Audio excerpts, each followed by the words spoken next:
Hello, hello. My name is Nancy Mello, and I am the Creature Preacher.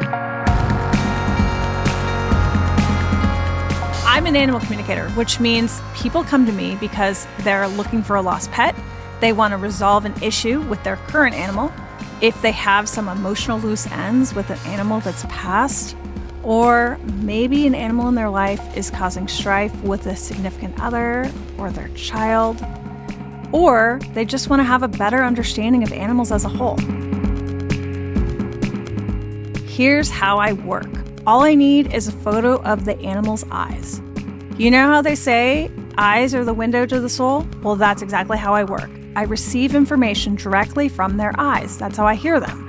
And I don't know anything about them or their human before the reading starts. I don't bullshit.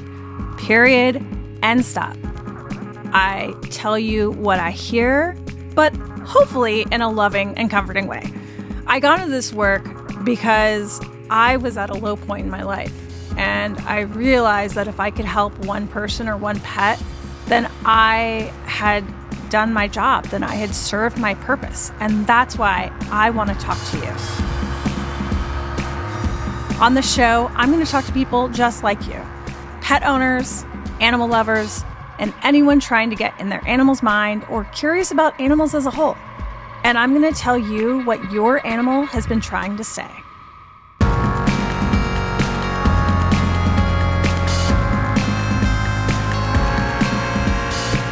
So just as a reminder, I haven't met today's animal guest or person guest yet, but I think you should know something about them before we get started. So my producers spoke to them beforehand. I'm going to duck out for a second and let you listen. And when I come back, I'll do what I do and you can come along.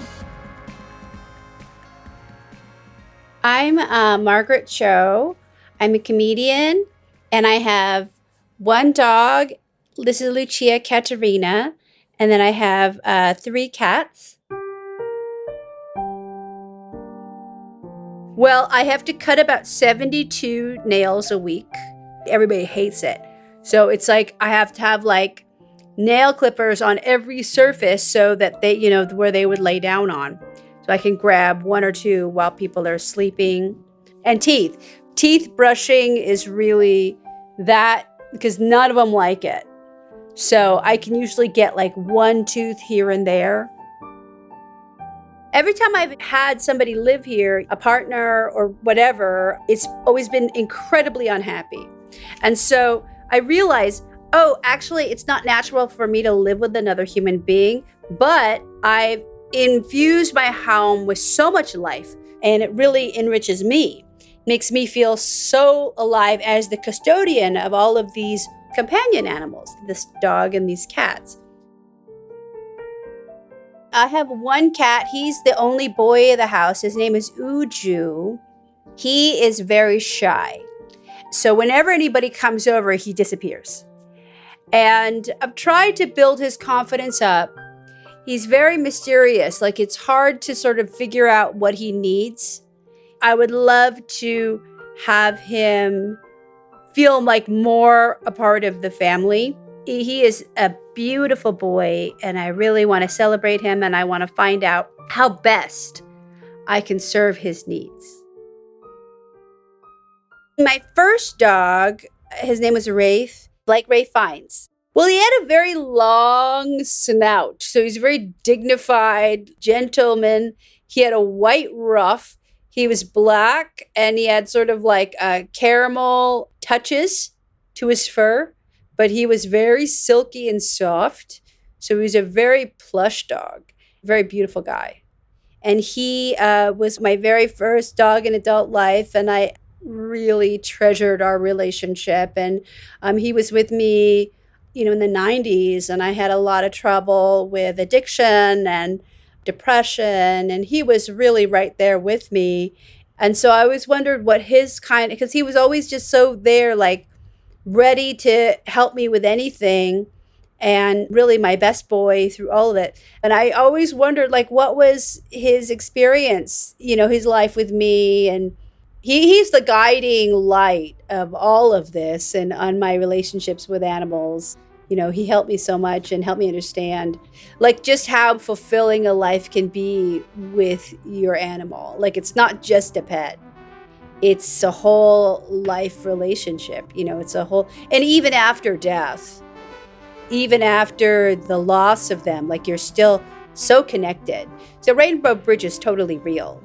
This idea of like they don't go away, they just go someplace to wait, which I think is really powerful. So the real relationship that I have with these creatures is really, it's my relationship that I have with life.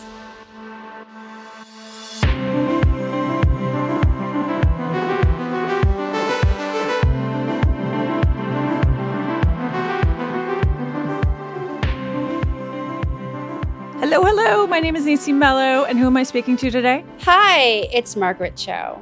Where am I talking to you in the world? I am at home in Los Angeles.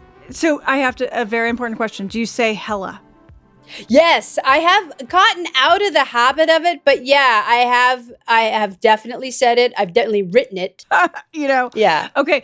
So I talked to Rafe. I connected with him a little bit. And when did he pass? He died in 2009. Okay, this was the one thing that did make sense. But one of the things he kept talking about is he kept talking about eating the cat food or getting into the other food. What was he talking about? Getting into the other food. Well, that's what Lucia, I have cats now, and that's what Lucia does. She likes, Lucia gets into the cat food. She'll eat the cat food, and then she'll get diarrhea. Oh my goodness. So you came through because I was like, I don't think she had cats at the time. Lucia. Hi. She's a good girl. She wants the smaller pieces of food. She says her pieces of food are too big and she likes the size of the cat food. Oh. It's like, and she also feels like she's getting more when she gets the small pieces. Oh, okay. How old is Lucia? She's 5. Oh, you did a little puppy. She's a good girl. I wonder if you could give her almost like puppy food, or maybe it's like small dog food. I don't know. That has like the little, I think it's called like little bites or something. Try doing the little bites, or like even go lower than little, like mini. Okay. Right? Okay. But whatever it is, get like the smallest. Yeah, she says she likes dry food. You like dry food? Okay, we get you dry food, but she just wants the itty bitty pieces. Okay. And I honestly think she just feels like she's getting more. And she also, she likes to do it to spite the cat. She does, because the cat gets pissed off. And then she's like, no. And she says, I'm your girl. She says, and I have to be in your lap. And she says, I don't like being put down. She says, I don't like being on the floor. No, she doesn't. How can I ask Lucia to stop barking at squirrels? She says, I want to get them. I want to get them. I want to get them. She says, you don't let her chase them. You don't let her sniff them. She wants to sniff more. She wants to go after them. So on the walks, she wants to sniff where the squirrels go, and you don't let her. Right. That's true. She wants to sniff more. She wants to go to the trees where they go. Oh. She just wants to investigate more. So what I am going to let her know is that it hurts your ears when you bark. When she barks, sorry, not when you bark. Not when Margaret barks. When you bark, it hurts Margaret's ears. She says, I don't mean to. I just want to get them. I think just getting her outside more. Yeah. And just letting her sniff all the things. And I'm just letting her know it's not okay to bark.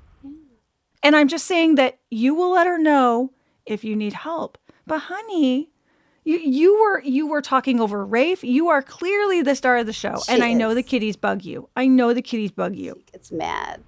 I know. She says the top of the couch is mine. And she says the cats take the back of the couch. That's true. You're such a sweet puppy. Thanks for talking to me. You were talking the whole time. Every time I talk to someone else. That's okay. Always. So now that we've checked in with that sweet girl, and I'm glad I started with the cat food because I was like, this doesn't make any sense about Rafe.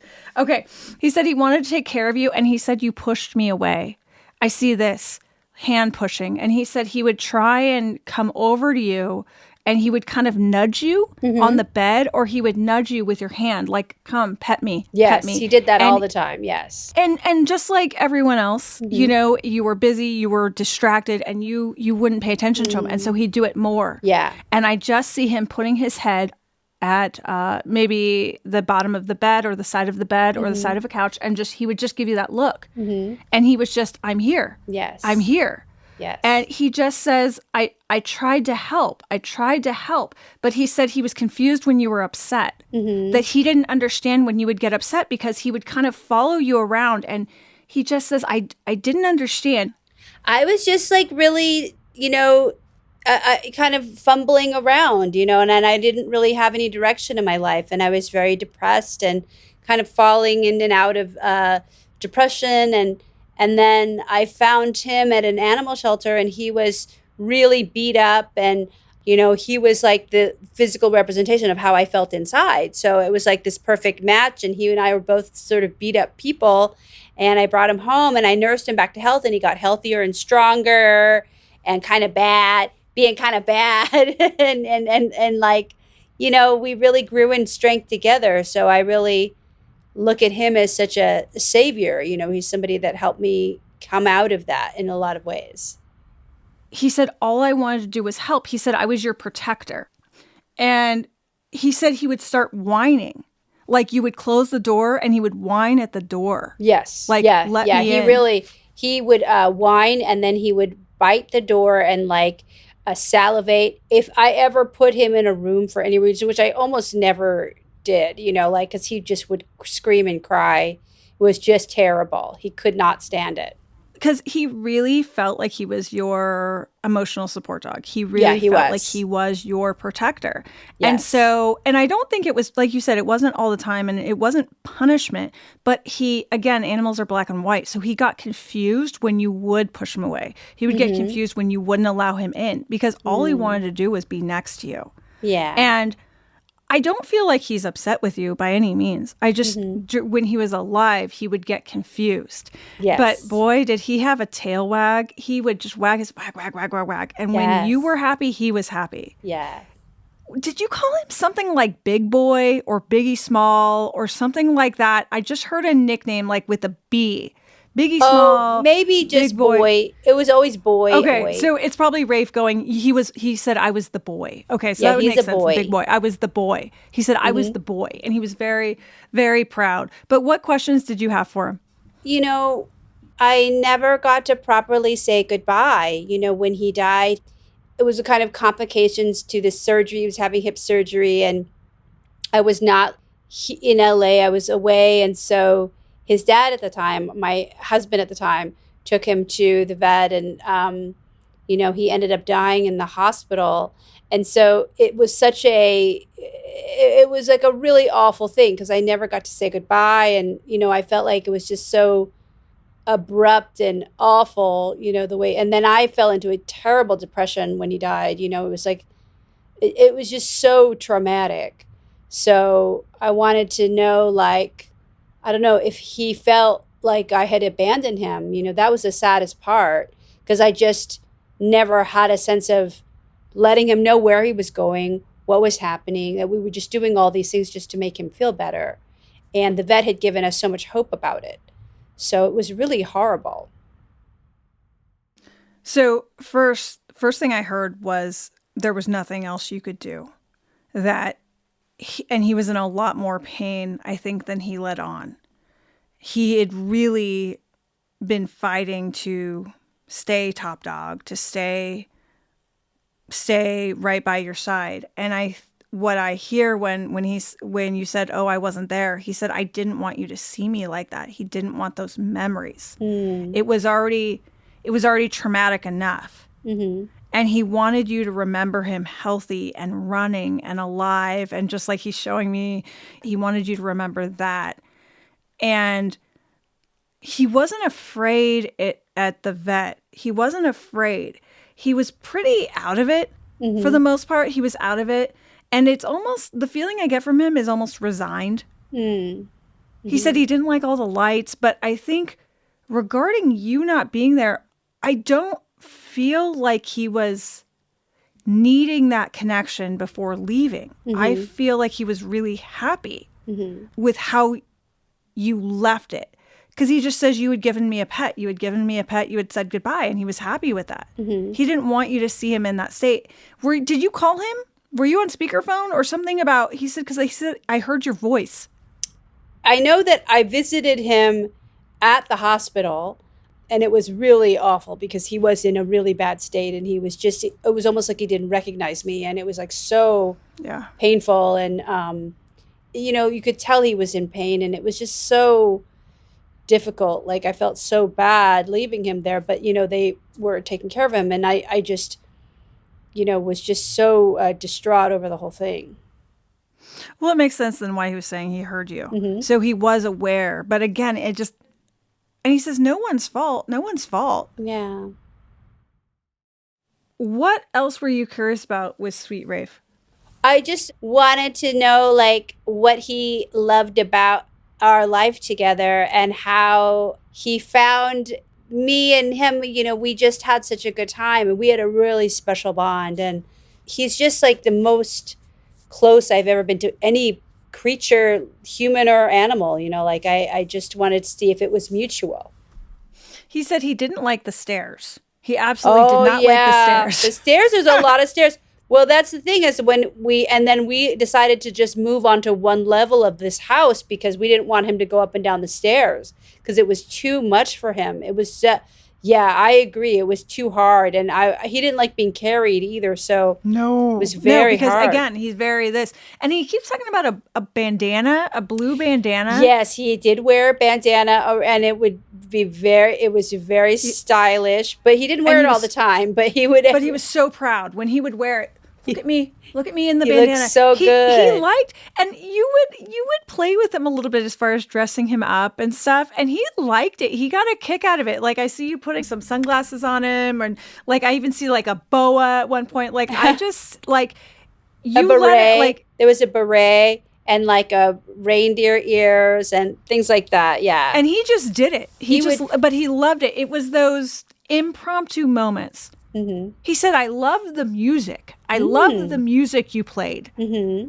He really enjoyed when the music was on. He said it was a happy time when the music was on. Oh, that's good. Yeah. Music was always on. He said, I didn't mind the people. Mm-hmm. He said, I didn't mind the people. He said, I got a little nervous when it was a lot. Like when there was like a big get together, he was a little bit, but when it was a few people, he would just kind of, he said his place was on the couch. Something about he would lay on the couch or right by the couch. That was his place. Mm-hmm. And he said he would just watch everyone. And I mean, just very chill. Yeah. Very, very relaxed. And his eyes were always on you. Where are you going? Yeah. I think he was happy with whatever was going on. I talked to a lot of animals, and a lot of animals need that routine. Mm-hmm. I don't get that from him. Mm-hmm. I think he was down for whatever. If you woke him up at 5 o'clock to go get fresh donuts, he would be down. Yeah. If you wanted to take him for a walk in the middle of the night because you couldn't sleep, he would be down as long as it was solid ground. He said he didn't like the rocks. He didn't like gravel. He said his paws were very sensitive. Oh, okay. Yeah. He preferred the grass or the sidewalk. Yeah. He didn't like going off path. And he would get like a little unsure, especially like if you ever took him on a hike or if you took him into like a state park, he would walk on the path, but he wasn't one of those dogs that had to sniff everything. No. He liked to stay right by you. He would always stay by me, and he would always stay by me in the dog park too. He was not like one to run off and play with anybody. He just wanted to be by me. And he said he was good in whatever room that you were in.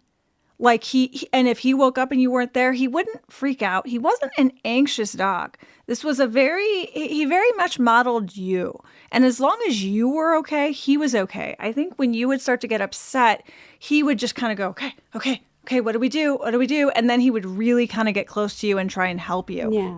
But I think when things were good, things were amazing with him. And he was really, I think he fought for as long as he could, especially with his injuries, because it wasn't.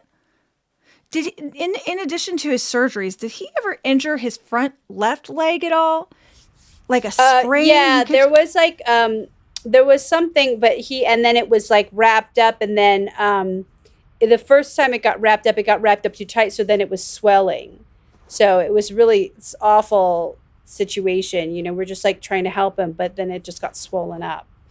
And he just said, I did not like that at all. Like, no. Did not like. And he keeps going, I did not like it. No. But still, like, through it all, he didn't complain. Mm-hmm. He didn't complain. This is a dog that he would have gone to the end of the earth. Mm-hmm. He said he didn't really care for the ocean. Again, texture. He was very texture oriented. Mm-hmm. He didn't care for the sand. He didn't want anything in those pads of his paws. Yeah. Like, it was, yeah. He was city dog. He was he didn't like the snow either. Like one time we went to Utah and he was really alarmed by the snow and he would just like jump and really like freaked out and barked at it. It was really funny because he didn't know why it was so cold. This was LA City Dog, right? Yeah. Right? Like, Yeah. stick to the park, stick to the concrete.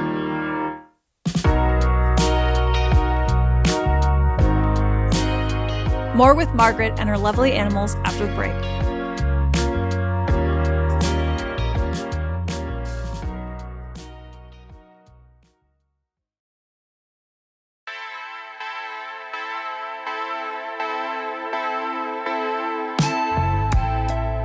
Margaret, I know there's another animal that you wanted to talk about, a cat.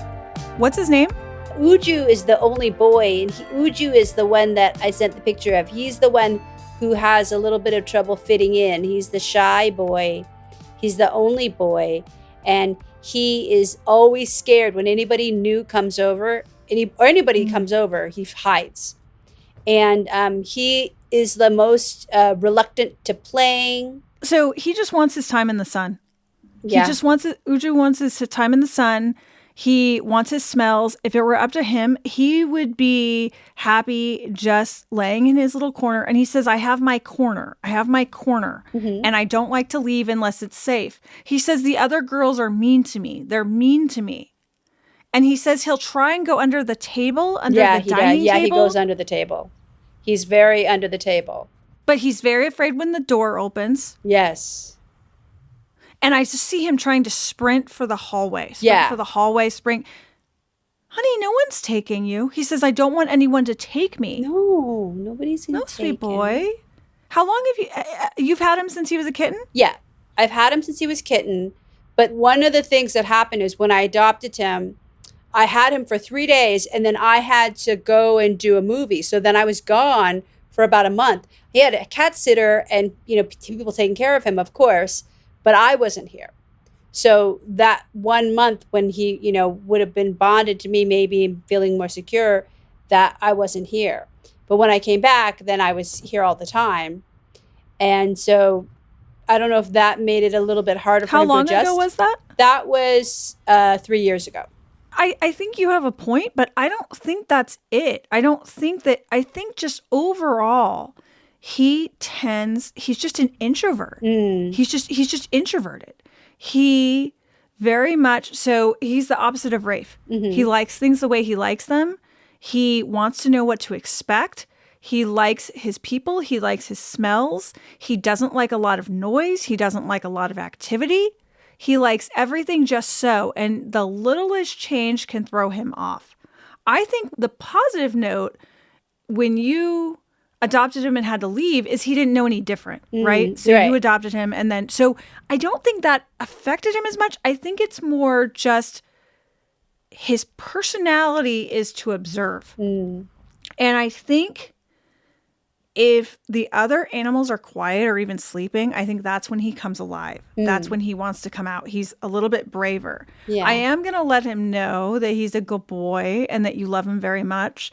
And I do this with almost every cat I work with. I let them know that so cats are not as, whereas dogs seem to know that we need love and we need licks and all that stuff. Cats don't really get that we also need love and affection. And so I find that sometimes just explaining to them that we need to hear them purr, that we love it when they're next to us, that can help. So I'm letting him know that you love it when he headbutts you. And you love it when he purrs. He loves his head scratch. He loves his nose scratch. He's a good boy. He's such a good boy. He loves that cheeks.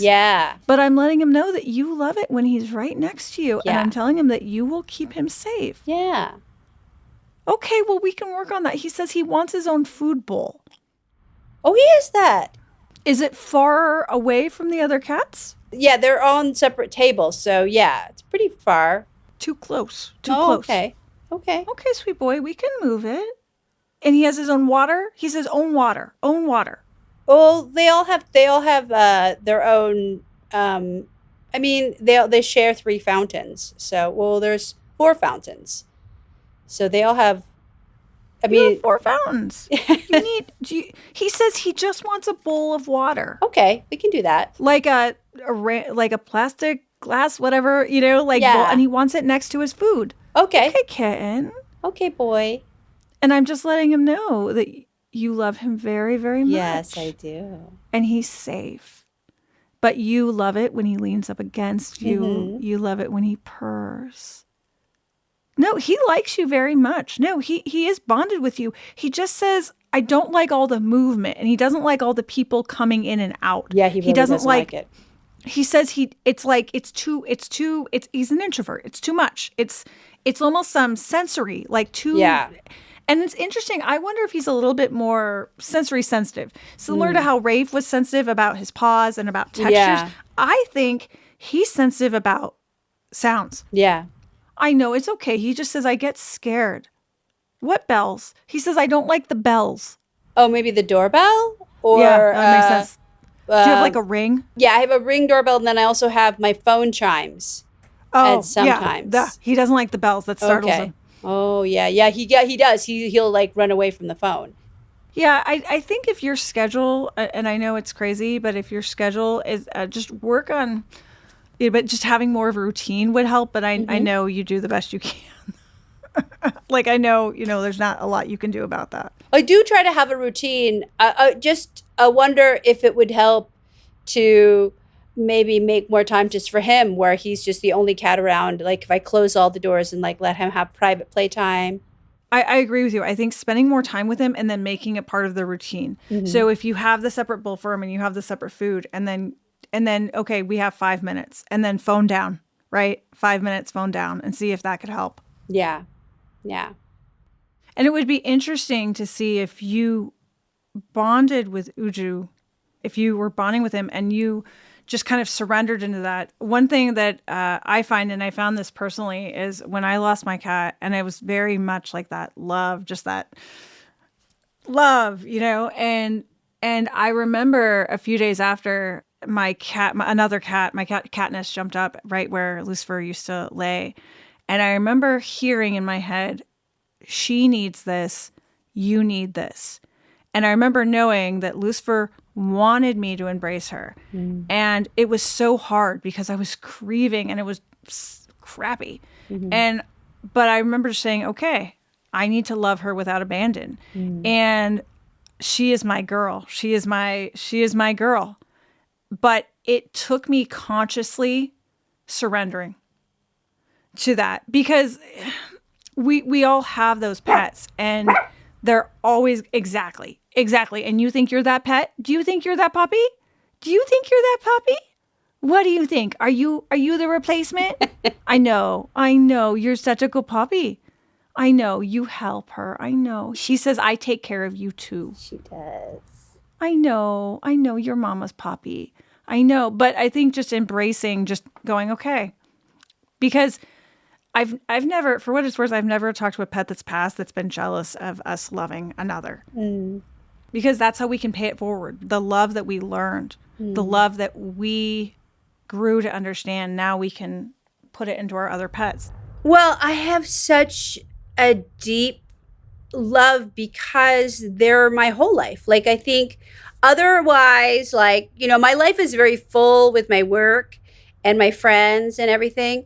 But with my animals, I'm just so interested in making their life great because they make my life great. And so if I can really lean in to the partnership with animals, it really gives me so much satisfaction.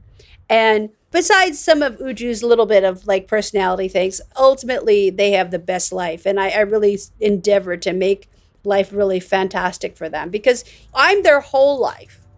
So I really try to make it really good. And I think that they know how good they have it. I hope they do. Yeah, they definitely do.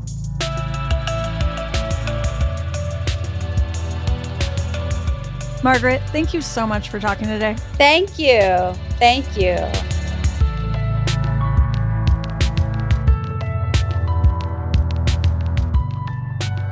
Creature Preacher with Nancy Mello is produced by Rococo Punch. Our producers are Catherine Fenalosa, Emily Foreman, and Andrea Aswahe, with help from Mike Garth. Social video by Lauren Wyan. For more details on the series, go to creaturepreacherpod.com. You can reach out via email too. Podcast me at rococopunch.com. The show was launched with the help of some of the best in the business, and it wouldn't have happened without them. Thanks to Christine Ricasa, Brian Barletta, the teams at Audely, Tink Media, Adonde Media, Zeitler Design, and Sounds Profitable. If you want to support the show and wear the coolest freaking merchandise ever, check out our Creature Preacher store at creaturepreacherpod.com, created by Go-To-Market, the best folks in all of merchandising land.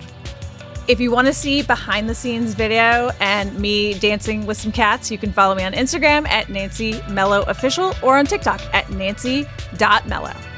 Thanks for listening.